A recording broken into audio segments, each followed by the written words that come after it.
Hi, it's Miss Parrot, and today's video is the first in a series of 3, maybe 4, on the Lac Operon. The reason I'm breaking this down is because operons are brand new in AP biology. You will not have heard of them in a regular biology course, and there's kind of a lot of moving parts. So we're going to break it down into simple, digestible pieces of information to reduce cognitive load and increase learning.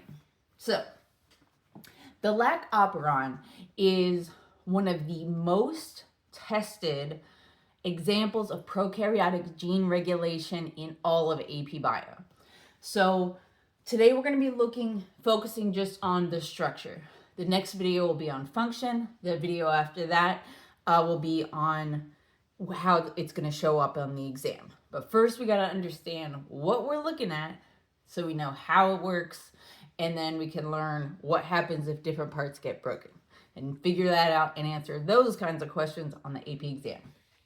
So, what is an operon? I have never heard this word. Correct. An operon is a cluster of genes under one promoter. Well, what's a promoter? We're going to get to it. Don't worry. Operons are found in prokaryotes only. So these are our bacteria and our archaea. Okay. And what it is a bunch of different genes that code for different proteins, but they're transcribed all in one long mRNA because they're all related to each other to increase the efficiency of the energy use of one little prokaryote. So the Lac Operon, Lac stands for lactose, like the lactose molecule. Lactose, right, this is the sugar that's found in milk, is made up of galactose and glucose. And as we know, glucose is what we need for energy, for respiration, glycolysis, fermentation, any form of energy production, we got to have glucose. So that's why we need the Lac Operon to make the proteins needed to turn lactose in, to cut it up so that we can have available glucose. That's the point.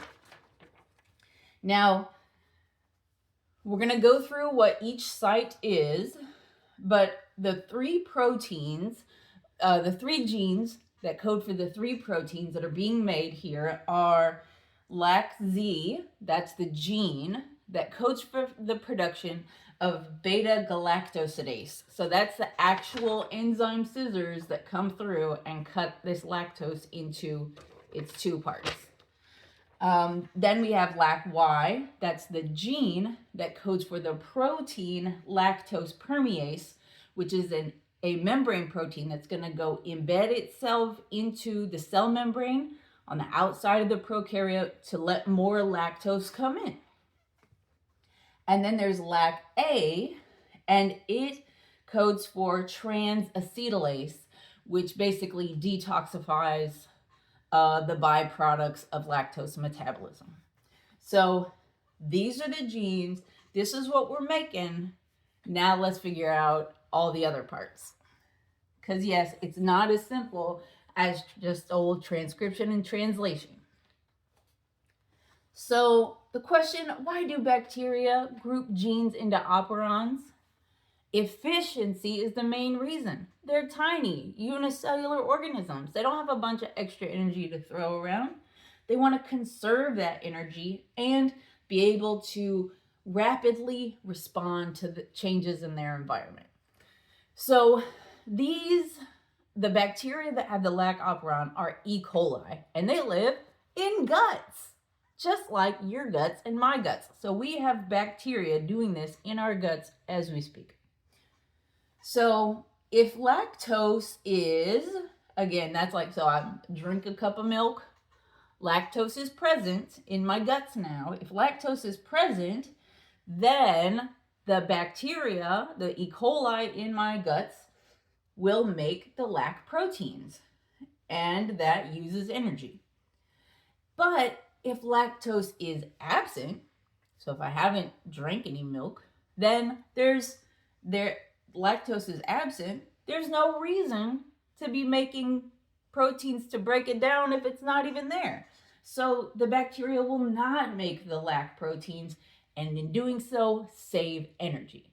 So that's the whole reason why we're grouping genes and having, think of the operon as an on-off switch, so that we can use it when we need it and not use it when we don't. So here's the physical layout. We start with the cap site. We're going to get deeper into that in another video. Then there's the promoter and the operator. So this whole black and red line, that's DNA. The cap site, promoter, and operator are non-coding stretches of DNA. They do not code for proteins, but they are very important locations that have jobs. Then we have our structural genes, lacZ, Y, and A, and these are coding regions, so they do code for proteins, the ones that we just looked at. Transcription is going to move from this direction to this direction. So it's going to start at the promoter and end with the structural genes. So, right, if this is our E. coli, that's its cell wall. Inside is its circular prokaryotic DNA strand. So this operon you're seeing is just like a little chunk out of the DNA. All right. So what is it made of? It's made of DNA. So deoxyribonucleic acid, your twisted ladder. And again, an operon is like an on-off system. And we're going to get into exactly how and when things turn on and off in the next video.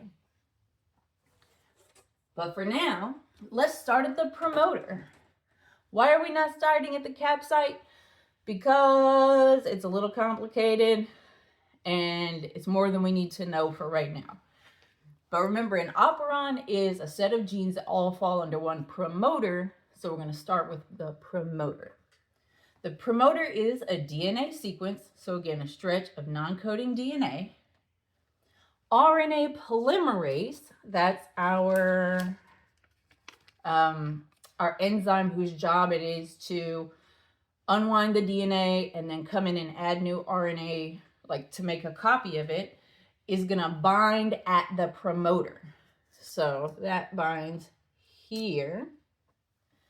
It's required for transcription. So if we don't have a promoter, so we don't have a place for RNA polymerase to attach to, then it can't transcribe. So we've got to have it for transcription. So think of this as like if we're in a horse race, this is the starting line for the horse race.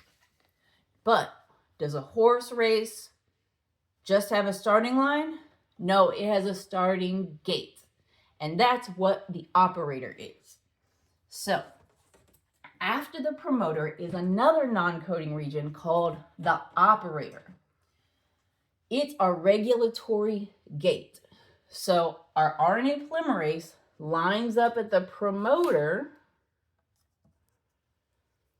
Again, and then the operator is another non-coding DNA sequence, right? We're not making a protein out of this. It's just a specific location on the DNA that has a job. And what is its job? Well, the job of this is the operator is where the repressor protein will bind. So I'm going to put it below. Well, I'll put it above. Okay. So the repressor protein, which this is coded for by another gene called lacI, that's not part of this operon. It's found upstream in the DNA strand. But the repressor protein binds here. Its job is to act, again, like a gate to control RNA polymerase's access to these genes. So if the repressor is present, like it is now, even if RNA polymerase attaches to the promoter, this repressor, to repress means to block, right? It will inhibit. So if the repressor is present, the RNA polymerase cannot move and transcribe these structural genes, so you'll get no mRNA. And if we have no mRNA, then there will be no Lac Operon proteins made either. But if the repressor is absent, then RNA polymerase can move forward and then start to transcribe the lacZ, lacY, lacA. So even though it's 3 proteins, into one long mRNA. And then when it's done, it'll hop off and probably go back and go again, because enzymes don't get used up just because they've done a job. They just go back and keep doing that job until something stops them. So again, if it's absent, we do get transcription, and we will get our lactose proteins.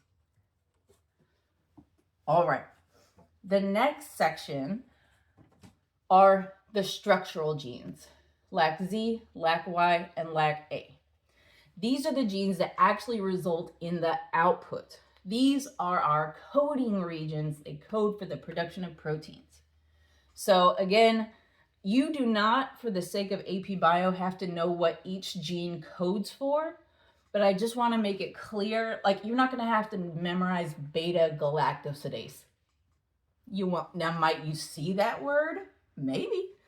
But you don't have to know exactly what each of these does. The key is just to know that there's one giant mRNA transcript being made that's going to code for 3 different proteins, because what's kind of cool is that each of these genes has its own ribosome binding site. So like after our RNA polymerase, where'd it go? Let's get it. Bing! After it comes through and transcribes all this, and we have our mRNA transcript, on it are 3 places that ribosomes are going to hop on and translate 3 proteins all at once. Again, efficiency. That's the whole point. So just a reminder of the what and the where and a little intro to CAP without getting too deep. This is our operon. We've got the CAP site, followed by the promoter, operator, and then our structural proteins. Here are our proteins that are important. RNA polymerase, it's going to attach at the promoter.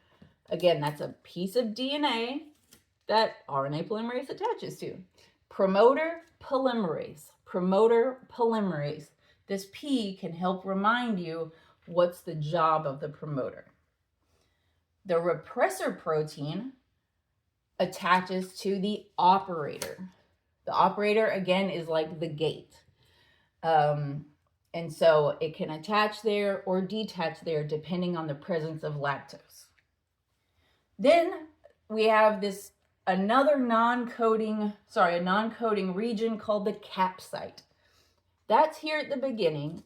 And when you have a combination of the CAP protein, and CAP stands for catabolite activator protein. You don't have to memorize that. But just so that you know, these aren't just random words. In the presence of cyclic AMP, which is like ATP, but with only 1 P instead of 3, with this is going to attach at the CAP site to help RNA polymerase bind to the promoter. It's kind of like, hey, RNA polymerase, over here, come this way. So that's doing that so that the RNA polymerase can attach to the promoter and increase transcription. If, of course, our repressor protein is gone, then RNA polymerase will be able to do its job.